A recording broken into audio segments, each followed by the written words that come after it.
So you're probably watching this on a device, a phone, a laptop, maybe a smart TV. All these gadgets have something in common. They're powered by tiny, incredibly complex components. These are semiconductors, or chips. And right now, these tiny brains are at the center of a huge global tech rivalry. The main players, the United States and China, it's a showdown with massive stakes. We're talking about the future of technology, artificial intelligence, and even global power. The pieces are companies worth billions, and the board is the entire global tech ecosystem. The country that leads in semiconductors will likely lead in AI, supercomputing, and future innovations. And it affects pretty much everyone who uses technology. Alright, let's break down what semiconductors actually are. You hear the term chip thrown around a lot. These are tiny pieces of silicon usually, but they're packed with billions of microscopic transistors. These transistors act like tiny switches, controlling the flow of electricity. This allows them to perform calculations and process information. Basically, they're the engines that make all our digital devices work. Without them, your smartphone would just be a sleek piece of glass and metal. Your powerful gaming PC, it wouldn't even turn on. These chips aren't just in your phones and computers though, they are everywhere. Your car probably has dozens, even hundreds, controlling everything from the engine to the infotainment system. They're in medical equipment, saving lives, they're in home appliances, making them smarter, and they're absolutely crucial for the data centers that power the internet and cloud computing. The demand for these chips is constantly growing. As our world gets more connected and more automated, we need more and more powerful semiconductors. They are the bedrock of the digital age. So, who are the big players in this global chip game? It's not just one country dominating everything. The semiconductor industry has a really complex and globalized supply chain. The United States has historically been very strong in chip design. Companies like NVIDIA, Intel, Qualcomm, and AMD are American. They design some of the most powerful chips in the world. The US also leads in certain types of chip manufacturing equipment. But designing a chip is only one part of the puzzle. Actually making the most advanced chips? That's where Taiwan comes in, big time. TSMC, or Taiwan Semiconductor Manufacturing Company, is a giant. They are the world's largest dedicated independent semiconductor foundry. They don't design their own chips for sale. They manufacture chips designed by other companies. Apple, NVIDIA, Qualcomm. Many of them rely on TSMC to build their cutting-edge processors. South Korea is another major player, with Samsung being a powerhouse in both memory chips and advanced logic chip manufacturing. Then you have ASML in the Netherlands, which makes the super advanced lithography machines essential for producing the latest chips. This global interdependence has worked for a long time, but it also creates choke points. So what exactly are these new US restrictions we're talking about? The US government is proposing to limit the sale of specific types of software to China. This isn't just any software, it's electronic design automation, or EDA software.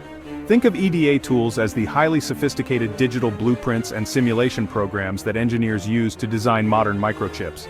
These chips can have billions of transistors, and designing them by hand is simply impossible. You need incredibly powerful software to lay out the circuits, test for flaws, and ensure the chip will work as intended.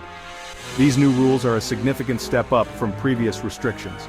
Before, US export controls mainly focused on physical hardware, things like advanced chip manufacturing equipment, or the chips themselves if they were cutting edge.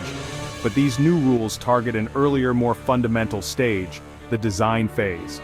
They're specifically aimed at EDA software that could be used to design chips with next-generation transistor architectures, like gate-all-around field effect transistors, or GAFETs.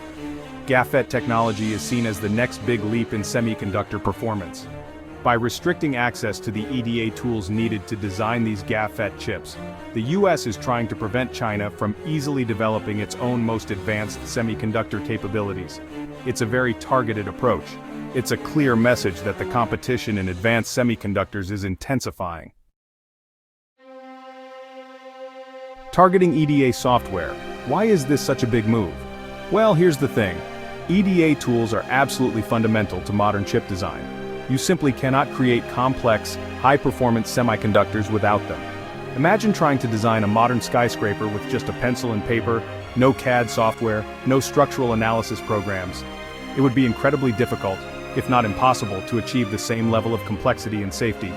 EDA software does that for chip designers. It allows them to manage billions of elements, simulate performance, and catch errors before costly manufacturing begins. The EDA software market is highly concentrated. There are only a few major players globally, and US companies like Synopsys, Cadence, and Mentor Graphics dominate this space. This means that alternative non-US based EDA tools with the same level of sophistication for cutting-edge designs are scarce. This move targets the brainpower, the digital DNA of future semiconductor technology. So what does this all mean for China's tech goals? These restrictions on advanced EDA software could throw a serious wrench in their plans. China has made it a national priority to achieve self-sufficiency in semiconductors. They call it Made in China 2025 and other similar initiatives. They want to reduce their reliance on foreign technology, especially from the US. This is crucial for their economic development and national security. Advanced chips are the fuel for their ambitions in areas like artificial intelligence, 5G, supercomputing, and autonomous vehicles. Without access to the top-tier EDA tools for designing next-gen chips like GAFETs, Chinese companies will face significant hurdles. It will be much harder for them to design chips that can compete with the best from companies like Apple, Nvidia, or Intel. This could slow down their progress in AI, where specialized high-performance chips are key. Think about training complex AI models or powering sophisticated autonomous systems. You need the most powerful and efficient chips available. From the US perspective, these restrictions are framed as a strategic necessity. The main goal is to protect national security interests and maintain America's technological leadership. There's a concern that China could use advanced semiconductors to modernize its military or for surveillance purposes. By limiting access to key enabling technologies like EDA software for GAFET chips, the US hopes to slow down China's progress in these sensitive areas. It's about preventing a potential rival from gaining a technological edge that could be used against US interests. However, these actions aren't without potential downsides for US companies. The American EDA giants, Synopsys, Cadence, and Siemens EDA, have significant business in China. China is a huge and growing market for their software. These restrictions, especially if expanded, could mean a loss of revenue for these companies. In the short term, this might impact their profits and stock prices. There's always a balance to be struck between national security goals and the commercial interests of domestic industries. There's also a longer-term risk. If US companies are seen as unreliable suppliers due to government restrictions, it could push China and potentially other countries to invest more heavily in developing their own alternatives. If China eventually succeeds in creating competitive domestic EDA tools, US companies could lose market share permanently. This is the blowback argument, that such restrictions might inadvertently accelerate the very self-sufficiency they are trying to prevent. It's a strategic gamble with potentially high stakes for the US tech industry itself. This US-China semiconductor showdown isn't just a two-player game. The whole world is watching and many countries are directly affected. The semiconductor supply chain is incredibly globalized and interconnected. We talked about US design, Taiwanese and South Korean manufacturing, Dutch equipment. Any major disruption in one part of this chain sends ripples everywhere. These new US restrictions on EDA software for China are one such disruption. They add another layer of complexity and uncertainty to an already strained global system. Allies of the US, like countries in Europe and Asia, are in a tricky position. They might face pressure from Washington to align with these restrictions and implement similar export controls on their own tech companies. For example, ASML in the Netherlands, which makes critical lithography equipment, has already faced pressure regarding sales to China. If EDA software from US companies is restricted, there might be attempts to ensure that similar advanced software or technology from allied nations doesn't simply fill the gap. This can create diplomatic tensions and force countries to choose sides in this tech rivalry. The bigger picture here is the risk of tech decoupling. So, where does all this lead? We're at a fork in the road with potential future scenarios for the US-China semiconductor showdown. China might invest more in its domestic semiconductor industry. Over time, they could develop competitive EDA tools and advanced chip manufacturing.